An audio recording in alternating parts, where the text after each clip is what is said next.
৭৭ ঘন্টারও বেশি সময় অতিবাহিত হয়ে গিয়েছে, এখনো পাক সেনার হাতে আটক ভারতীয় জওয়ান। মুক্ত করার বিষয়ে বিএসএফ এর ডিজির সঙ্গে কথা বলেছেন তৃণমূল সাংসদ কল্যাণ বন্দ্যোপাধ্যায়।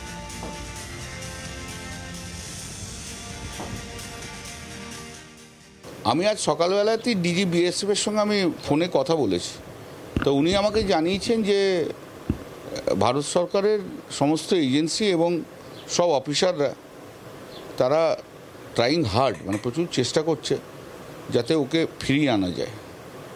তো ওনারা আশা করছেন যে ওকে ফিরিয়ে আনতে পারবেন এবং একটু সময় লাগছে, একটু হয়তো সময় লাগবে, ফিরিয়ে আনতে পারবেন। এবং আমি স্পেসিফিক্যালি জিজ্ঞেস করেছি যখন কেমন আছে, বললো ভালো আছে, সুস্থ আছে, সেফ আছে, মানে সিকিউরড আছে।